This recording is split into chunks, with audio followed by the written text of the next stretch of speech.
안녕하세요. 팟캐스트 부자아빠 살아남는 아빠 2회를 시작합니다. 기후변화로 급변하는 경제산업구조 속에서 우리들의 가족도 지키고 재산도 지킬 수 있는 방법을 지금부터 알려드립니다. 안녕하세요. 부자아빠 살아남는 아빠 두 번째 방송을 시작합니다. 저는 진행을 맡게 된 의준아빠 차윤탁입니다. 저는 기후변화를 걱정하는 아빠들과 함께 방송하고 있는 김나연입니다. 저는 승현과 수연 아빠 김재석입니다. 저희 팟캐스트 제목이 부자아빠 살아남는 아빠잖아요. 다행히 저희 팟캐스트도 제목대로 살아남는 데는 성공한 것 같아요. 저는 사실 굉장히 걱정을 많이 했는데요. 팟캐스트가 이제 팟빵 시사 및 정치 카테고리에서 132위로 출발을 했어요. 근데 살아남는 거는 뭐 삭제만 안 하면 살아남는 거 아니에요? 그런데 이제 이 팟캐스트 시장이 굉장히 치열하다고 해요. 팟캐스트가 2만 개 정도 올라온다고 합니다. 하루에 2만 개인가요? 전체 나와 있는 팟캐스트인 것 같아요. 132위면 아무래도 뭐 공동 순위겠지만 그래도 저희 의욕을 꺾을 정도는 아닌 것 같고요.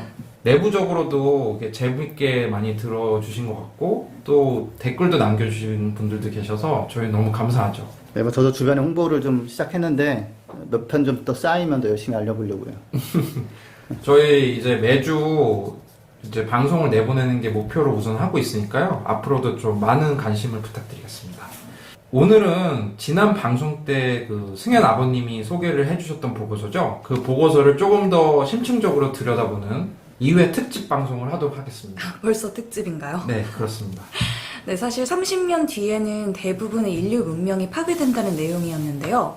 그 내용 조금 더 자세히 살펴보도록 하겠습니다. 댓글이 하나 달렸었는데 너무 냉소적이면 듣기가 어렵다고 이제 그런 얘기가 있었고, 저희도 항상 걱정하는 부분이 너무 이게 부정적인 얘기를 하면 이거 누가 듣겠냐 이런 얘기를 하잖아요. 저희 취지가 이게 상황은 안 좋긴 안 좋은데 그러니까 외면하고 회피하는 게 아니라 미리 알고 그거에 맞춰서 뭐 대처를 하고 동시에 이제 최악을 막는 걸 모색하는 방송이기 때문에 내용은 좀 아주 뭐 밝고 명랑한 내용이 종종 안 나올 거예요. 예. 근데 다만 알아야 뭐 대응을 하는 거니까 그런 생존 주제에 맞는 약간 부자 아빠, 살아남는 아빠 아니면 엄마 되실 분들은 그걸 감안해서 듣고 참고를 하시면 도움이 되고, 방금 말씀해주신 승현 아버님도 사실 굉장히 긍정적이신 분이거든요. 그러니까 그럼요. 이런 얘기를 해주시는 거라고 믿고요. 저희 알아야 대응을 하니까요. 네, 그 댓글 달아주신 게 너무 저희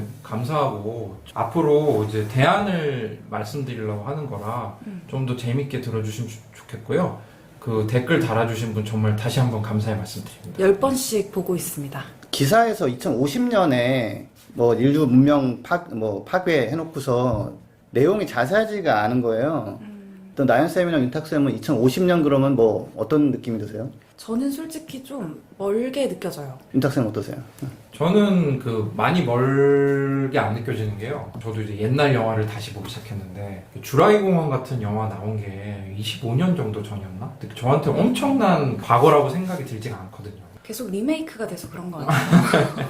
제가 기억을 하는 시절이니까 30년 뒤가 그렇게 멀게 느껴지진 않아요. 저는 제가 아직 30년을 살질 않았기 때문에 30년 뒤라고 하면 굉장히 멀게 느껴지거든요. 저는 집에 이제 엑셀로 그 제 나이와 제가 언제 뭐 은퇴를 하게 될지, 그다음에 또 저는 기후 쪽에서 본 사람이니까 기후 변화가 어느 뭐 CO2가 얼마 될지 이런 거 막 계산해 보거든요. 근데 이게 50년 얘기가 나왔지만은 그 보고서 자체에는 2020년, 30년에 무슨 일이 있을지, 30년부터 50년 사이에 무슨 일이 있을지 이렇게 좀 세부적으로 나눠져 있어요. 2030년이면 사실은 10년 후거든요. 그쵸. 그러니까 저희가 지금 40대 중반인데 50대 중반이면 그래도 뭐 아직은 숨 쉬고 왔다 갔다 하고 할 나이고, 저희 아이는 지금 뭐 8살, 뭐 13살 이러니까 그때 가면 뭐 이제 막 대학 들어갈 때, 대학 졸업할 때 정도밖에 안 돼요. 그래서 보고서의 내용이 2050년에 다 멸망인데 뭐 너무 먼 얘기다 생각하시는 것은 좀 약간 오해를 하신 거고, 그 중간중간에 있을 것들이 다 각자의 삶에 상당히 영향을 줄 수 있는 거라는 거 일단 좀 말씀드립니다. 그러니까 저희가 다 한 아이의 아버지잖아요. 그래서 아이들을 위해서 다는 아니에요. 네, 한 분 빼고, 그래서 아이들의 미래를 조금씩 생각을 하게 되거든요. 아이들에게 이런 절망적인 미래를 남겨주는 걸 원치 않기 때문에 그래서 이런 방송을 하는 거거든요. 얘기를 많이 귀에 기울여 주시고 분명히 살 길이 있다라는 거를 다시 한번 말씀드리고 싶어요. 네. 아무튼 정보를 드리려는 게 목적입니다. 저 같은 경우는. 네. 그러면 저희가 부자 아빠 살아남는 아빠를 제작하는데 큰 도움을 주시는 분들의 전하는 말씀을 다시 듣고 본격적으로 얘기를 시작해 보도록 하겠습니다. 이 방송은 여러분의 소중한 후원으로 만들어집니다. 국제환경단체 그린피스 서울사무소에 후원해주실 분들은 1644-0961, 1644-0961에 팟캐라고 문자를 보내주세요. 네이버에서 부자 아빠 살아남는 아빠를 검색하셔도 쉽게 후원에 참여하실 수 있습니다. 저희가 최근 기후변화, 기후위기, 기후재앙, 지구열폭, 지구온난화 다 똑같은 얘기긴 하지만 이거와 관련해서 가장 중요하다고 생각되는 소식을 지난 시간에 몇 가지를 다뤄봤어요. 근데 지난번에 다룬 여러 가지 소식 중에서 인류 문명이 30년 내 대부분이 파괴된다라는 내용을 담은 보고서를 조금 더 심층적으로 다뤘으면 좋겠다는 의견이 있었기 때문에 오늘 2회 특집으로 이 보고서를 한번 다뤄보도록 하겠습니다.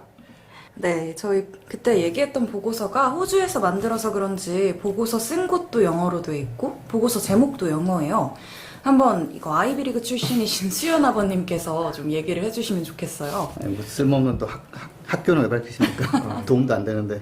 2019년 5월에 나온 보고서고요. 제목은 영어로 좀 거창하게 Existential Climate Related Security Risk 땡땡 A Scenario Approach입니다. 네, 한글로 하면은 대본에 안 써 있잖아. 나보고 갑자기 하라면 어떡해.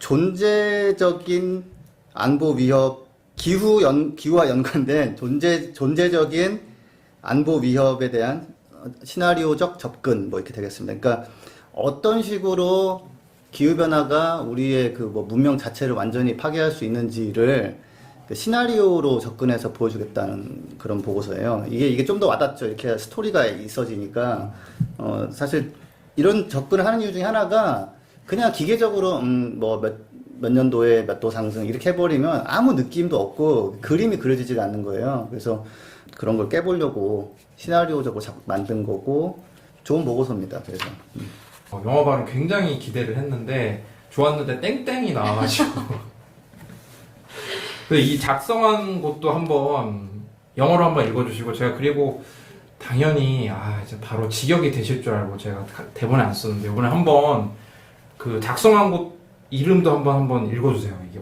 어느 곳에서 작성했는지. 일단 한 가지 굉장히 오해하신 게 동시통역사 같은 경우도요. 그 전날에 발표할 사람 다 만나가지고 네. 그 얘기 다 듣고 슬라이드 다 받아가지고 무슨 말인지 다 듣고 가서 막 동시에 하는 척하는 거예요. 네, 그래서 이게 쉽지 않습니다. 특히 이거는 좀 일상적인 표현이 아니라서. 네, 알겠습니다. 그래서 영어 굉장히 잘하지만 이런 거는 원래 아무도 못하는 거고요. 작성한 곳은 그 Breakthrough National Center for Climate Restoration이라고 해서 기후 회복을 위한 국립센터라는 식으로 번역이 될 수 있겠죠. 싱크탱크인 것 같아요, 그죠? 예. 기후변화와 관련된 싱크탱크인가 없네요. 그래서 이게 지난 한국에서도 많은 화제가 됐던 보고서죠, 그죠? 네, 맞아요. 국내 언론에서는 이 기후변화로 30년 뒤에 대부분의 인류 문명이 파멸할 거다. 이런 시나리오로 이제 다음 뉴스 포털 사이트에서 실시간 인기 뉴스 1위에 오르기도 했어요. 사람들이 여기에 댓글이 굉장히 많이 달렸었거든요. 어떤 댓글이요? 그런 거, 이제 이런 걸 신경 써야 된다. 적당히 좀 하자. 생각보다, 이런 얘기가. 네. 생각보다 저는 그래도 사람들이 네. 기후변화라는 단어에 반응을 한다는 데서 새롭고 신선했어요. 제 생각엔 그게 아마 멸망 이런 거랑 같이 붙어서 그런 것 같아요. 그 기후변화라는 거는 별로 보통 반응이 없거든요. 근데 이제 그게 멸망이라고 연결이 되니까 반응이 있었던 것 같고, 그리고 아까 제가 발음에 집중하느냐고 기관 설명을 잘 못했는데, 최근에 있는 움직임 중에 하나가 이제 국가가 대응이 좀 늦어지니까 자꾸 이렇게 민간인들이 나와서 단체를 만들어가지고 보고서를 내고 그래요. 이 국가는 이제 여러 가지 이해관계가 어떻고 저떻고 하다 보면은 이게 미적미적거리거든요. 사실 저희가 팟캐스트 시작한 이유도 약간 좀 빨리 이걸 좀 알려야 되는데 생각만큼 이게 안 퍼져서 그런 거고요. 근데 이제 한 가지 굉장히 아쉽고 매번 반복되는 게 뭐냐면은 30년대 멸망이라고 하는데 그게 나왔고 화제가 됐지만 뭐 정부에서 뭐 조치한 것도 없고 뭐 기업에서 뭐 조치하는 것도 없고 사실 일상은 일상대로 계속 굴러가거든요. 그게 일단 우리가 처한 현실이라는 것도 좀 보여주는 현상이지 않나. 내년 있으면은 큰일 난다 그러면은 뭐라도 있을 거 아니에요, 변화가. 근데 그런 게 없다. 그게 우리 현실이다라는 것 좀 말씀드립니다. 아무래도 이제 사람들 입장에서는 하루하루 신경 쓸 게 너무 많다 보니까 기후변화라는 이 현실을 받아들이기가 쉽지 않을 것 같아요, 심리적으로. 근데 한 가지 재밌는 거는 그러면서 동시에 30년 후, 40년 후에 그 돈 받으려고 연금 들고 보험 들고 막 그러잖아요. 제가 생각엔 사람들이 미래 대비는 하고 싶어 하는 것 같아요. 인탁쌤 혹시 뭐 대비하고 계신 거 있나요? 저 아까 그 지석쌤이 그 엑셀로 그런 탄소 배출을 따져보신다고 해서 사실 저도 예전에 대학교에서 교수님이 그런 얘기 하셨던 게 기억이 나요. 너희들이 이제 회사에서 월급쟁이로 생활을 하면은 총 얼마를 벌 수 있는지 내가 계산해 주마 하면서 계산해 줘가지고 학생들이 충격 먹고 결국 그 교수님이 대학원에 입학하라 라고 홍보를 하셨던 기억이 나는데 저 전혀 대비가 안 돼 있죠. 큰일입니다. 네. 근데 저는 사실 엑셀에다가 그 기후변화 이런 거를 꼭 하는 것, 그것도 좀 해보지만 제가 언제까지 직장 생활 다닐 거고 그 다음에 뭐 할 거고 뭐 이런 것도 다 해서 그 다음에 언제쯤 제 아이가 대학 들어갈 건지 해가지고 그런 계획을 다 저는 좀 세우고 있어요. 예. 저는 아무튼 뭐 기후만 바라보면 기후 덕후가 아니라 아무튼 다 또 현실도 신경 씁니다. 근데 쉽지는 않죠, 그게. 둘 다 동시에 신경 쓰는 게. 예.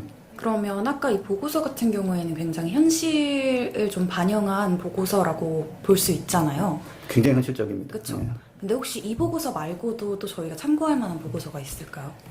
그 IPCC라고 뭐 국제적으로 과학자들이 이제 모여서 그게 약간 오해가 있는데 막 돈 받는 줄 아는데 돈 하나도 안 받아요. 그러니까 저라면 아마 안 할 것 같은데 그래도 열심히 하시는 분들이 많이 있어요. 그래서 그런 분들이 모여가지고 이미 검증된 논문을 뭐 몇만 편이에요, 요새는. 그래서 그걸 모아서 정리해서 5년에 한 번씩 우리가 보니까 과학적으로는 이렇고 뭐 해결책은 이렇고 이런 보고서를 내는데 그게 5년에 한 번씩 나오고 그 다음에 이미 검증된 논문을 검증하는데도 시간을 보내다 보니까 이미 현상은 나빠졌는데 이제야 보고서가 나오고 그런 문제가 있어서 이렇게 실시간 대응을 한다거나 하기에는 참고하기엔 조금 부족한 점이 있죠.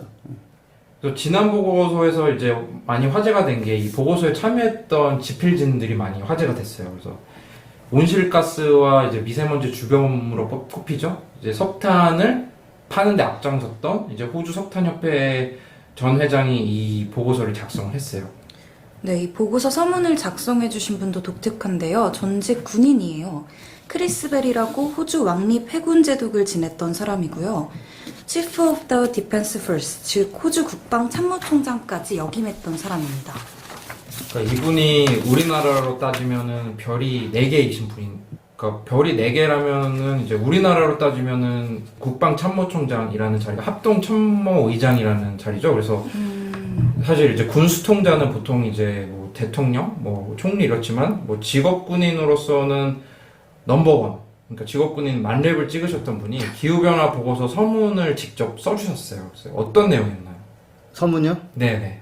서문은 대강 읽었는데 좀 굉장히 이게 중요한 거니까 이거 잘 읽고 좀 잘 대응해라 뭐 이런 거였고요. 마지막 부분에가 좀 인상적인 게 있는데 I commend this policy paper to you. 그래서 내가 너에게 이 보고서를 명령한다라는 식으로 쓰셨어요. 그래서 굉장히 직업군인적인 그런 느낌이 좀 무신 납니다. 그 1회 방송을 기억 못 하시는 분들을 위해서 말씀을 드리면 군인들이 이 기후변화에 관심을 갖는 이유가 뭐였죠, 승현 아버님? 이것만 우리가 만약에 해낼 수 있으면 진짜 큰 성과라고 보는 게 이게 무슨 환경보호, 뭐 작은 것 실천 이런 이슈가 아니에요. 기후변화는. 사실 가끔은 환경단체가 두 손 들고 나와서 이건 문제는 너무 커서 우리가 어떻게 할 수가 없어요. 라고 이제 좀 하는 것도 필요하지 않을까 싶은 정도인데, 그러니까 이 군인들은 큰 위기, 뭐 전쟁이라는 게 그렇잖아요. 막 뭐 서로 죽고 죽이고 막 이 나라가 멸망하냐 마느냐 이런 식의 그런 상황을 항상 대비하는 그런 일을 그 기후변화, 기후위기를 들여다보면 볼수록 이거는 정말 국가가 멸망하느냐, 뭐 살아남느냐라는 거고, 또 지금 이제 너무 시간을 끌어서 그냥 슬금슬금 뭐 친환경 제품 좀 사고 팔고 이런 거는 안 되니까 우르르 동원해야 되는 면이 있거든요, 지금. 전시 동원 체제를 해가지고. 예, 그러다 보니까 군인들이 점점점, 이거 우리가 하던 일인데, 예, 우리 직업하고 연관성이 되게 높은데라고 생각을 자꾸 하게 되는 거죠. 뭔가 생존과 관련한 일이라고. 예, 생존과 방어, 그리고 약간 정상적인 사회에서의 불가능한 대응을 하는 거? 하면서 점점점 이게 군인들이 해야 되는 일처럼 지금 돼버리는 면이 있습니다. 또 이분이 흥미로운 게 그 호주 해군의 최고 책임자이기도 했지만 해군 출신이에요. 그래서 해군 출신이시고 제도까지 지내고 그 호주 군대를 총괄하시는 자리까지 가셨던 분인데 아무래도 호주에서는 그 석탄을 판매하기도 하지만 거기에 또 이제 산호초 지대가 또 파괴되고 이런 거를 많이 목격하셨을 분이라고도 생각이 듭니다. 호주의 또 골칫거리 중 하나가 난민들이 이제 호주로 넘어오는 거거든요.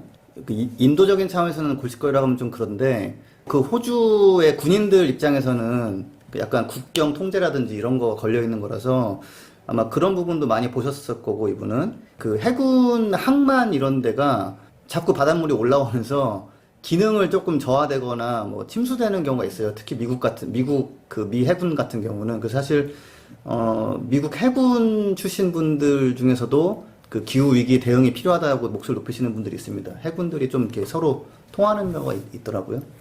네. 보고서에 대해서 전 세계 언론에서 인류 문명 대부분이 30년 뒤에 파멸한다. 이런 내용으로는 많이 소개가 됐잖아요. 근데 그 자세한 이면에 있는 내용은 별로 다뤄지지가 않은 것 같아요. 그래서 보고서 내용을 저희가 간단하게 소개한다면 어떤 내용일까요, 승현 아버님? 간단하게 안 하고 조금 심도 있게 해보겠습니다. 그게 왜냐면은 그 디테일이 좀 중요하니까. 아니 요점은 뭐 이미 신문에 나온 대로고요, 언론에 나온 대로고 보고서가 이제 좀 특이한 점은 그 아까 말씀드린 IPC라는 곳은 이렇게 뭐 이렇게 시나리오를 그려주진 않아요. 그러니까 언제까지 뭐 안 하면 몇 도 올라가요, 뭐 이렇게 하지.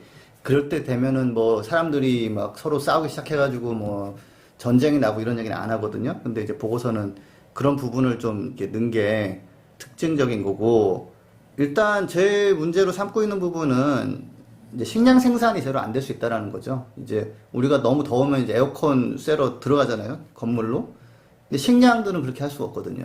작물들은 그 한계의 온도가 있기 때문에 비가 안 오면 우리는 그냥 수돗물 마시면 된다고 하지만은 뭐 농지에 물이 안 뿌려지면은 죽어버린단 말이죠. 그리고 인류 문명이 결국에는 그 식량을 저장할 수 있을 때부터 발달했다고 이제 보거든요.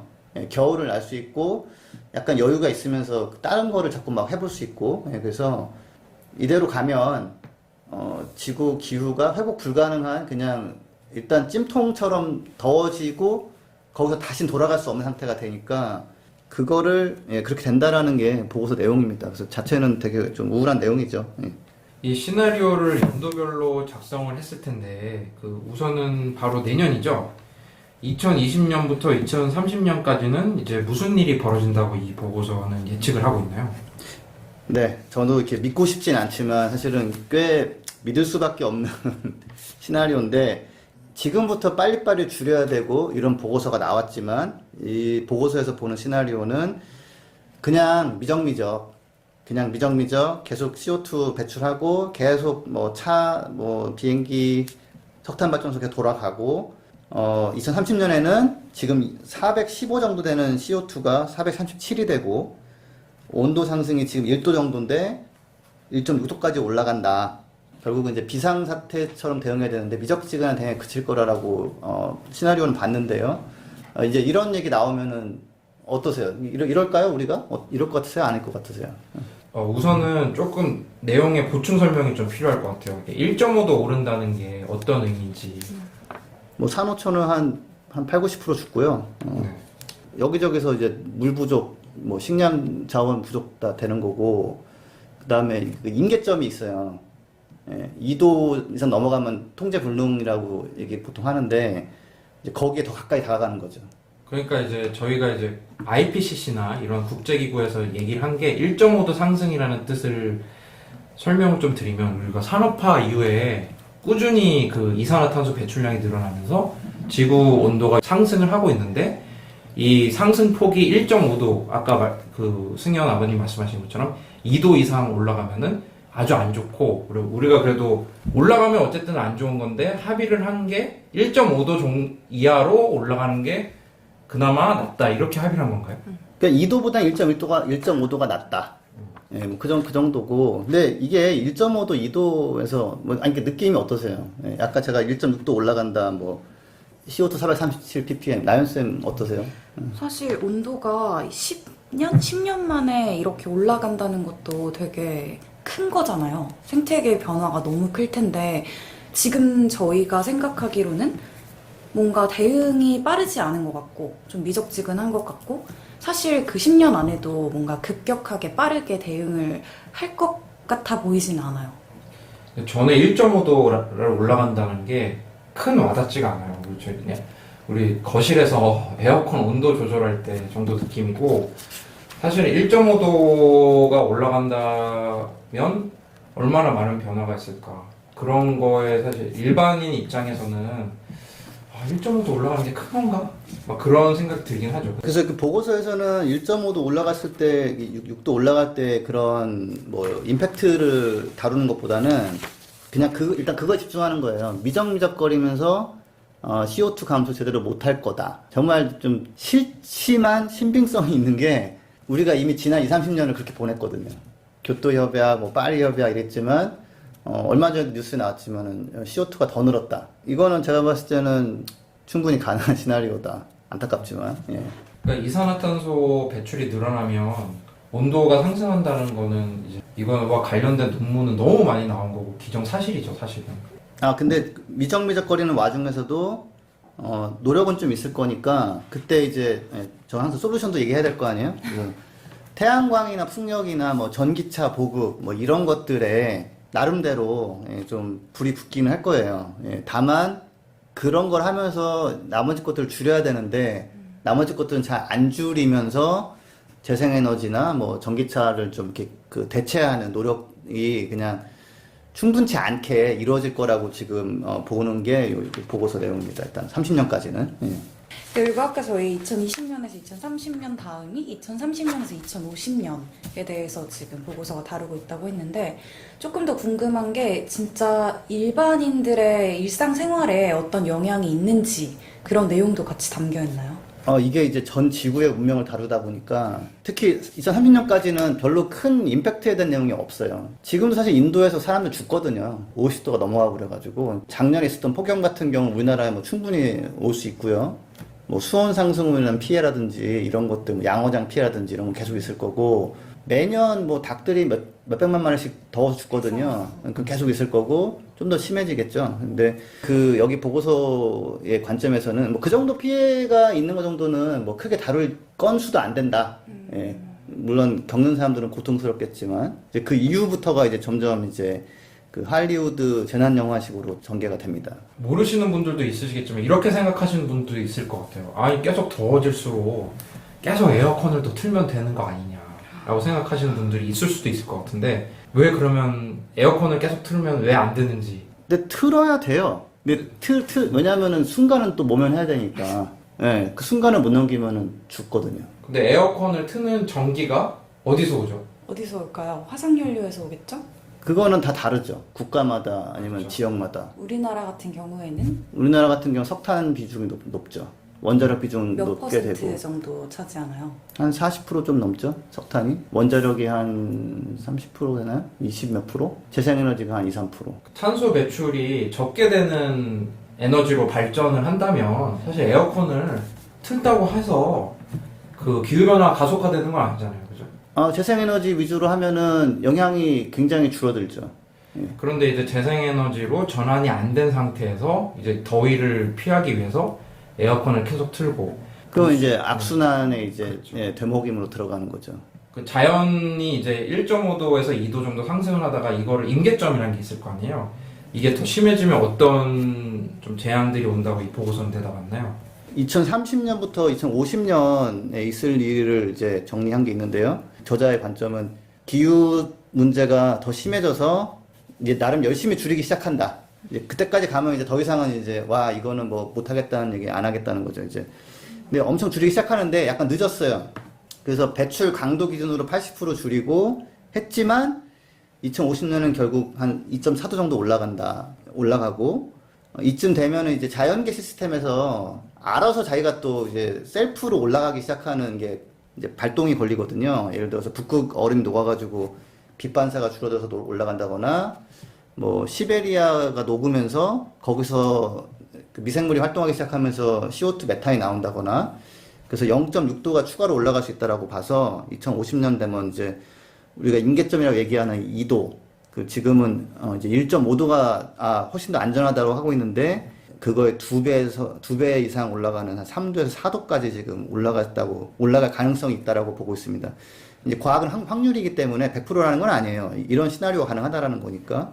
사실 이미 1.5도만 올라가도 남극 빙하는 이제 돌이킬 수 없게 녹기 시작하고, 그 다음에 2.5도 정도 올라가면 그 뭐 지구의 허파라고 보통 얘기하는 아마존이 그냥 알아서 죽는, 너무 뜨거워서 열대 식물들이 그냥 알아서 죽는. 그래서 벌목을 하지 않아도 그냥 불씨 하나만 있어도 그냥 다 활활 타버리고 다시 나무가 자라지 않거나 뭐 이런 상태로 가버리고, 그래서 결국 이제 찜통지구라고 하는, 영어로 이제 핫하우스 얼스라고 그러는데 찜통 지구 상태로 들어가 버린다. 예, 그리고 해수면은 약 50cm 올라가는데 가속도가 붙어서 2100년에는 한 2, 3m 높아지고, 예, 인천 그 공항 신도시 이런 데 사시는 분들은 그때는 거기 살고 계시면 안 되겠죠. 그 다음에 서해 열심히 우리가 간척한 간척지 다시 바다로 되고요. 해안가 시설은 다 웬만한 무용지물이 되고, 버티면서 싸우거나 아니면 그냥 포기하고 후퇴하거나 뭐 이런 상황이 된다라고 보고 있습니다. 이렇게 들으니까 조금 더 와닿네요, 저는. 근데 실제로 캐나다 하원에서 우리나라 시간으로 이제 6월 18일이죠. 기후 비상사태를 선포를 했어요. 우리나라는 이제 뭐 미국이나 캐나다처럼 이제 상하원 야원제는 아니지만, 근데 국회에서 뭐 기후비상 사태를 선포한 거랑 유사한 상황으로 볼 수 있겠네요, 그죠? 그쵸. 지금 이걸 받아들이면서 책임자적인 위치에 있는 사람들이 하는 조치가 일단은 이거예요. 그러니까 사태가 심각하다는 거는 우리도 인정하고, 그 인정했다라는 기록을 남기자. 거기서 논의를 풀어보자라고 하는 거죠. 그래서 예, 캐나다, 제가 이거 보고서 내용 정리할 때 딱 그 뉴스 포털에 올라온 게 캐나다가 최근에 합류했다라는 거고, 그 전에 영국이나 이런 나라들은 또 이미 선포했고요. 저희가 너무 지금 뭐 어두운 얘기를 하고 있지만 조금 더 세부적인 시나리오를 본다면 나라별로 어떻게 변하는지도 이 보고서가 담은 것 같아요. 예를 들어서 중국이라든지 뭐 남아프리카라든지 어떻게 얘기를 하고 있나요? 네, 그거 내용 말씀드리기 전에 저도 자꾸 까먹는데, 아니 이게 우리가 해결책이 없는 게 아니에요.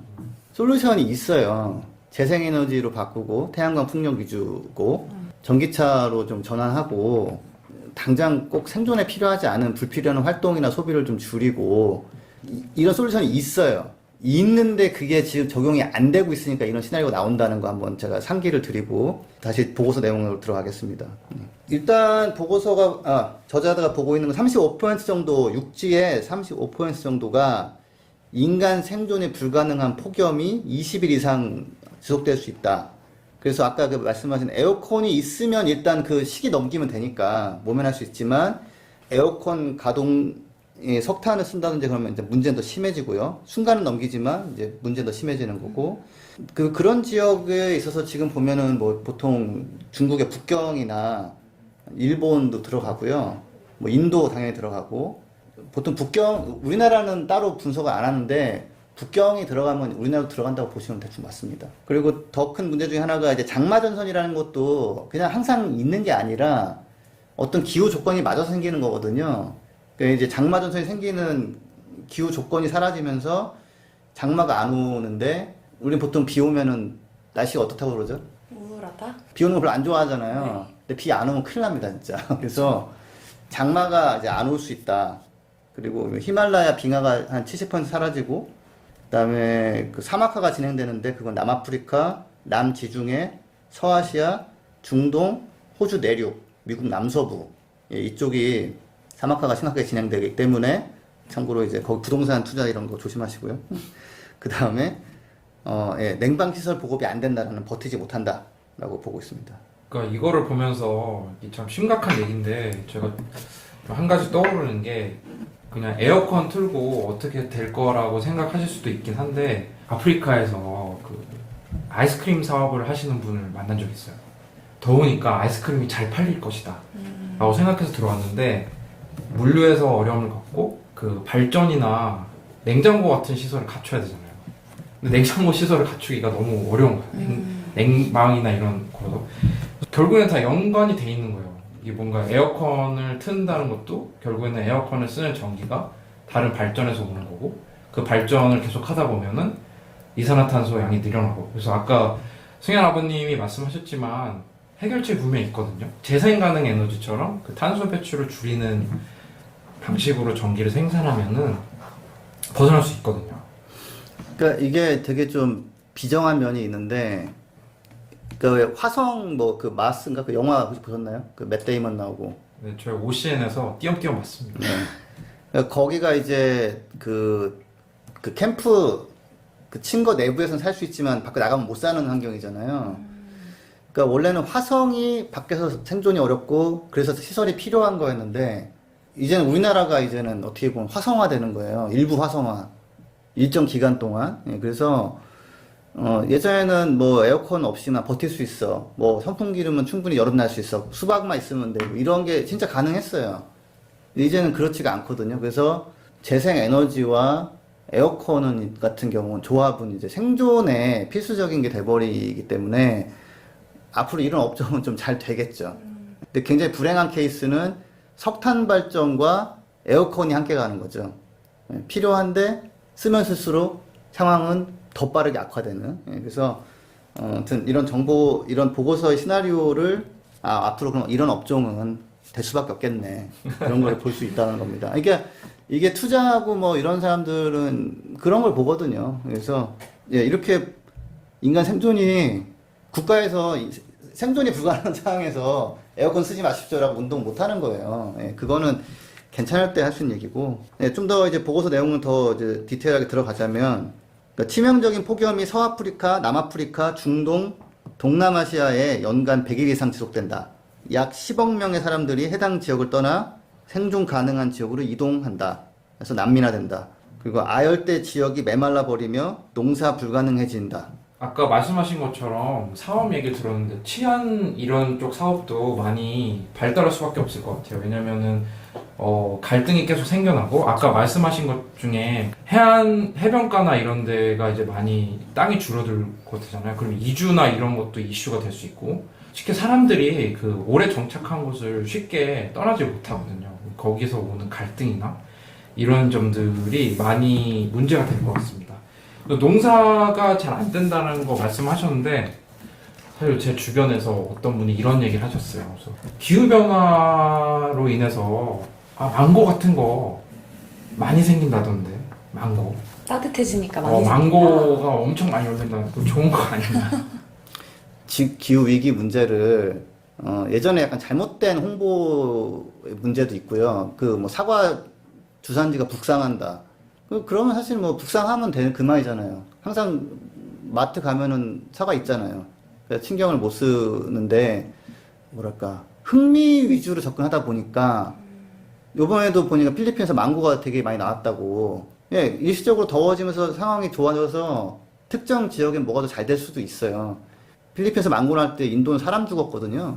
그리고 호주는 밀 수입을 시작했고 원래 수출국이었는데 그래서 예, 그런 뉴스 재밌습니다. 근데 한 가지 또 재밌는 거는 혹시 망고 공짜로 나눠주던가요, 어디 가서? 왜 또 뭐 필리핀에서는 공짜로 나눠준다고 하더라고요. 그래서 일본 뭐 수입업자가 이미 거기 갔다. 떼서 팔라고 막 그런 얘기도 하고. 근데 그런 게 좀 있는 것 같아요. 제가 보니까 예전에 우리가 열대 과일에 대한 약간 환상 같은 게 있었잖아요. 옛날에 이제 부모님 세대 때 보면은 가장 그 먹고 싶었던 음식 1위가 바나나고. 저 바나나 관련해서 또 얘기가 하나 있는데 네. 사실 작년인가 재작년인가 대구 굉장히 더웠잖아요. 그래서 데프리카라고 부르잖아요. 근데 거기서 이제 어떤 가정집 앞마당에 바나나가 열렸다. 이런 기사가 되게 화제가 된 적이 있어요. 근데 그게 실제로 밝혀졌는지 아니었는지는 정확하게 기억이 안 나는데 아까 이제 승현 아버님이 얘기해 주신 것처럼 그때도 이제 되게 흥미 위주의 기사가 많이 나왔던 그쵸. 그런 기억이 나네요. 저 그 팔로우 해봤잖아요. 실제로 바나나는 아니라고 하더라고요. 바나나 과의 뭐 약간 애매한 그런 거지 실제 바나나는 아니라고 합니다. 예, 또 팔로우 해봤어요 제가. 예. 망고가 많이 열린다고 좋아할 일만은 아니다. 망고를 맨날 먹고 살 수는 없으니까. 네, 그쵸. 그리고 특정 지역에 망고 조금 열린 거만 봐가지고는 예, 그거는 안 되는 거죠. 전체를 봐야죠. 예, 근데 자꾸 그런 식의 좀 시각이 있습니다. 조금 더 이제 보고서 내용을 돌아가자면 대부분 지역에서 식량 생산이 감소되고 식량 가격이 폭등하고 식량 작물이 빨리 자라게 되거든요. 더우니까. 근데 그러면은 이제 영양분이 조금 낮아져요. 쌀에 원래 단백질이 좀 있는데 단백질 성분이 없어져가지고 쌀만 먹어도 건강했던 사람들이 쌀만 먹어서는 건강하지 않은 예, 그 질도 저하됩니다. 질도 옥수수 같은 경우는 좀 독성이 좀 늘어나고요. 그런 문제가 생기고 곤충 혹시 좋아하세요? 곤충 사랑하십니까? 얼마 전에 이제 우리 아들이 사슴벌레를 키우고 싶다고 노래를 불러가지고 얼마 전에 5만 원의 거금을 들여가지고 지금 집에 한 마리 입양을 했습니다. 그러니까 5만 원이라고 하면 오해하실 수 있는데 사슴벌레가 한 약 15,000원에서 2만 원 정도 하고요. 그다음에 이 사슴벌레한테만이라도 좀 넓은 집을 주자. 그래서 좀 좋은 집을 하나 장만해 줬더니 곤충 복지군요. 예, 예, 그래서 뭐 맨날 아침에 보면은 땅속에 들어가 있어요. 본 적이 없어요. 좋아하진 않습니다만은 아들이 많이 관심을 가지니까. 근데 그런 얘기 있던데 기후변화가 계속되면 그래도 뭐 곤충은 살아남을 거고 우리가 뭐 곤충을 좀 먹으면 된다. 얘기도 있는 것 같은데 뭐 곤충을 이용한 음식도 많이 그쵸. 나오고 있고 뭐 작년에만 해도 저희 뭐 이름을 밝힐 수 없는 직원 하나가 저한테 과자 먹어보라고 과자를 줬는데 알고 봤더니 이제 먹고 나서 얘기를 해주는 게 곤충으로 만든 과자. 저희 이런 곳에 다니고 있습니다. 맛이 어떠셨나요? 맛이라기보다는 뭐 새로운 경험이었죠. 네. 자, 근데 하여튼 오늘은 보고서 얘기를 하지만 제가 자꾸 중간중간에 이제 비즈니스 솔루션을 드리려고 하는데, 자, 곤충으로 뭐, 예, 먹을 게 부족해져서 뭐, 먹고 산다 이런 얘기 있잖아요. 그거 어렵게 됐습니다. 곤충이 지금 못 버티고 막 죽어나가고 있습니다.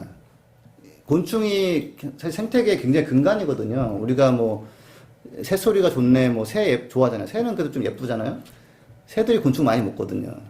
곤충이 없어지면 새들도 다 죽는 거예요. 그래서, 예, 곤충 생태계가 지금 완전히 무너져 내리고, 지금도 많이 무너지고 있고요.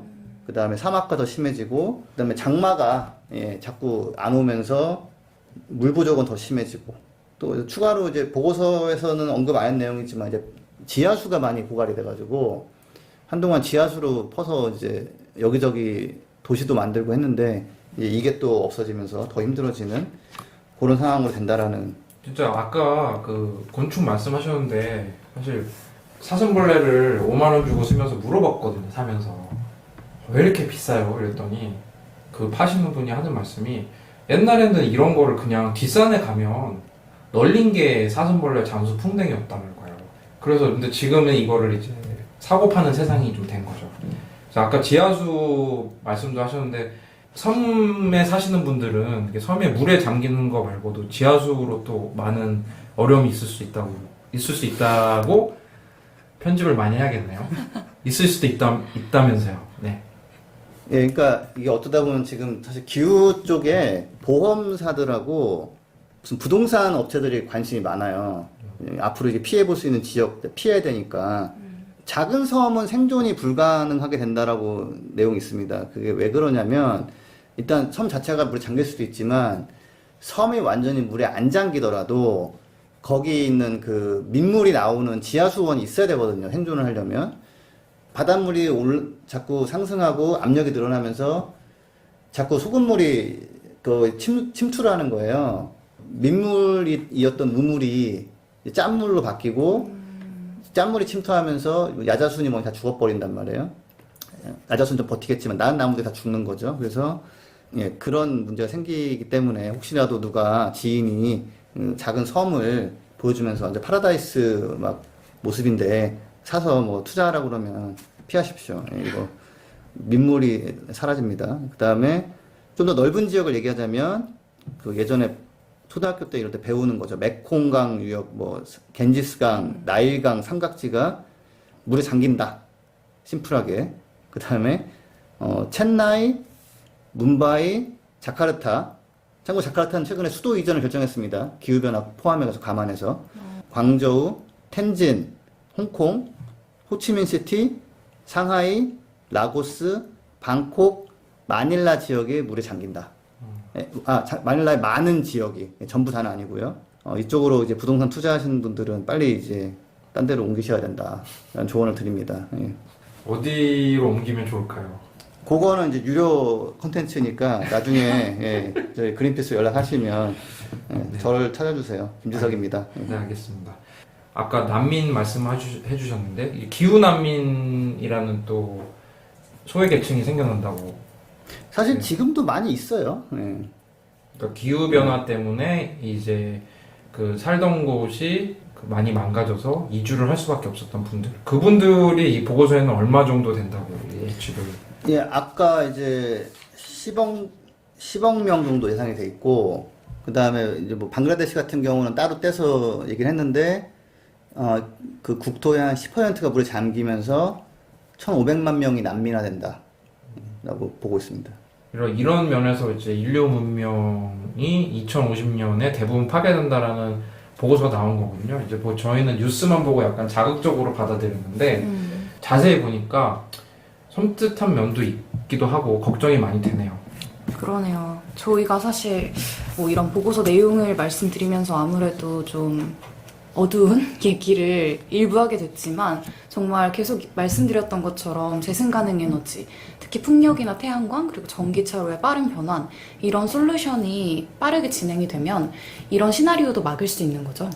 그렇죠. 예, 그러니까 이렇게 알릴 필요가 있는 거죠. 만약에 이게 이미 딱 정해져 있어서 무슨 짓을 해도 안 바뀐다고 그러면 뭐 방송 뭐 합니까? 빨리 남은 인생 즐기면서 뭐 살아야죠. 그래서 근데 이게 그러니까 이거를 보고 겁만 먹고 외면하면 딱 이 보고서대로 가는 거예요. 이 보고서에 나온 내용을 저렇게 되면 저럴 수도 있겠구나. 일로 가면은 망삘이구나. 망삘은 망하면 좋지 않으니 난 이렇게 우리 해야겠구나. 그렇게 이제 유도하고자 만든 보고서인데 이게 좀 그냥 흥미 위주로 많이 알려지고 그냥 넘기고 그런 패턴이 반복되면은 사실은 정말 이 시나리오가 예언서처럼 돼버리는 거고 이걸 보고서 저렇게 되면 안 되지. 그러면은 우리가 빨리 솔루션을 있다고 하니까 이미 있거든요. 그래서 막 그러면 빠르게 적용을 하자라는 식으로 간다면 사실 이 보고서가 굉장히 큰 역할을 하는 거죠. 저희도 이제 이런 사태를 막고 이제 그 가족들과 오래오래 살기 위해서 이런 팟캐스트를 진행하는 거잖아요. 남을 겁주기에도 겁이 굉장히 많은 사람이니까 팟캐스트를 계속 들어주시면서 많은 관심을 가져주시는 게 저희가 가장 바라는 거고요. 그러다 보면은 이런 보고서가 현실화되는 일이 없을 거고 그런 거를 저희가 원하는 거죠, 그죠? 그렇죠. 그럼요. 자, 오늘 우여곡절 끝에 이제 두 번째 방송을 진행을 했는데 좀 어떠셨나요? 저는 이제 오늘 보고서 내용을 좀 중점적으로 저희가 살펴봤잖아요. 근데 아까 잠깐 언급을 했는데 제가 아직 20대예요. 30살을 아직 다 살지 못했는데 사실 이 보고서에서 말하는 2050년, 인류의 문명이 거의 다 파괴가 되는 2050년, 그때 제 나이가 50대 후반 정도거든요. 그러니까 정말 제 얘기인 거죠. 제 얘기처럼 와닿더라고요. 저도 이제 아이가 있잖아요. 아이가 그때 이제 30살 정도가 넘었을 텐데 그럼 한참 이제 좀 열심히 살았으면은 뭐 대리를 달았을 거고 아니면 저 사회생활을 시작할 그럴 사이인데 이런 보고서처럼 되는 미래를 꿈꾸지 않거든요. 그래서 저희가 제목도 이제 부자 아빠, 살아남는 아빠라고 이제 한 거고 저희 팟캐스트를 좀 재밌게 들어주시고 주변에 구독이나 좀 추천도 많이 해주셨으면 좋겠어요. 그래서 오늘 함께 해주신 두 분 너무 감사드리고요. 저도 멘트 마지막에 예. 해야 되는 거 아니에요? 멘트 제가 말씀드리려고 했어요. 네. 제가 하여튼 우울한 얘기만 하면 재미없긴 한데 네. 보고서는 또 보고서 내용대로 전달해야 되니까 제가 중간중간에 정말 자꾸 이제 상업적인 걸 말씀드리는 이유는 사실 그런 걸 가지고 대응을 해야 이 시나리오를 안 갈 수 있기 때문에 그런 거고요. 네, 다음에는 좀 더 솔루션 얘기를 좀 더 해보면 더 좋을 것 같습니다. 네, 다음 주에는 조금 더 긍정적인 얘기를 좀 많이 할 수 있고 재밌는 얘기 이런 거를 좀 더 많이 찾을 수 있도록 노력을 하겠습니다. 다음 주에 더 풍성한 내용과 함께 다시 찾아뵐 수 있도록 하겠습니다. 감사합니다.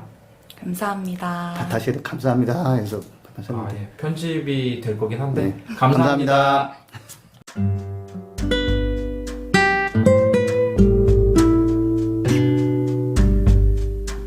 부자 아빠 살아남는 아빠는 애플 팟캐스트, 구글 팟캐스트, 팟빵, 파티, 앵커, 스포티파이 등을 통해서 들으실 수 있습니다. 방송에 대한 의견이나 참여를 원하시는 분들은 gkr@greenpeace.org로 메일을 보내주시면 저희가 정기적으로 확인하도록 하겠습니다. 부자 아빠 살아남는 아빠